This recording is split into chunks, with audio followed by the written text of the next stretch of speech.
Trago aqui como comunicado relevante um fato que tem sido noticiado desde o início dessa gestão do Paulo Pinheiro, em 2013, janeiro. A equipe que constituiu o governo na área de finanças sustentou que encontrou uma dívida para ser paga por esta gestão, ou o povo, não é o prefeito que paga, é o povo que paga, de aproximadamente 300 milhões de reais. O anterior prefeito, o senhor José Aurico Júnior, emitiu uma nota dizendo que não chegava a 120 milhões. Então, o vereador tem a função constitucional de fiscalizar, e para fiscalizar tem que ter informação, sem informação, como fiscalizar?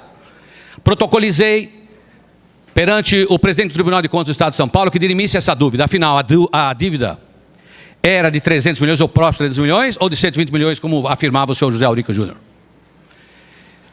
Determinou o senhor presidente que técnicos do Tribunal de Contas em contabilidade viessem até esta prefeitura e, em loco, constatasse através dos documentos, Paulo Botura, o que estava acontecendo, quem estava certo, quem mentia.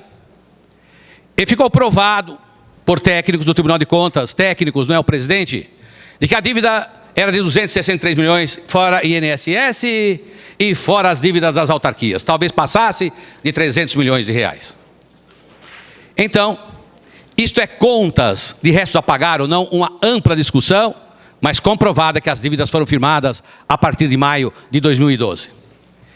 Muito bem, isto é um fato das contas, contrato por contrato. Mas há um outro fato que a Constituição diz, que todo gestor que ocupa cargos no Executivo deve prestar as contas através daquele que é o braço do Legislativo, que é o Tribunal de Contas, deve receber as informações, as casas do povo, a Câmara Municipal, a Assembleia e o Congresso, deve receber dos Tribunais de Contas do Estado e da União, deve receber a Casa do Povo informações, a fim de que seja votado politicamente na Casa do Povo as contas do Executivo no ano anterior. Então, o José Aurico Júnior disse num programa, ou mencionou, e o jornal reproduziu, que as contas de 2012, aquelas já apuradas por técnicos do Tribunal de Contas, viria a esta casa só em 2017. Isso é democracia? Falamos aqui sobre democracia. Então, quando tive notícia deste fato, levei novamente ao presidente do Tribunal de Contas um requerimento, dizendo se seria possível acontecer algo desse tipo, e nós não julgarmos nesta casa politicamente as contas do senhor José Aurico Júnior no ano de 2012. Com cópia para o Procurador-Geral do Estado, que é o chefe do Ministério Público. Logo em seguida, foi colocada estas contas, e foi as contas que estavam sendo vistadas por técnicos do Tribunal de Contas, que encontraram, como disse, números próximos de 300 milhões, foi colocada na pauta, a fim de que o relator pudesse fazer o relatório. O conselheiro fez o relatório. E trago aqui hoje o relatório. Uma porção de chicanas foram feitas para adiar os prazos.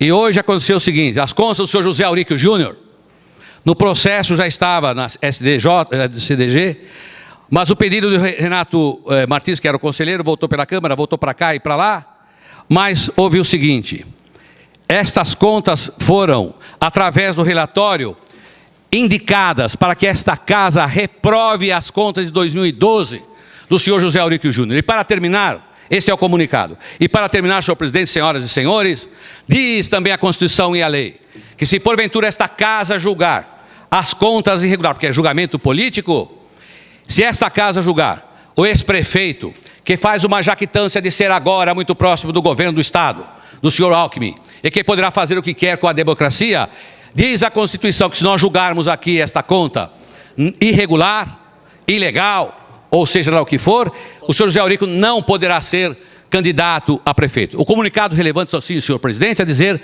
o posicionamento do relator do processo, que diz que as contas do senhor José Aurico Júnior, de 2012, são contas que devem ser reprovadas por esta casa.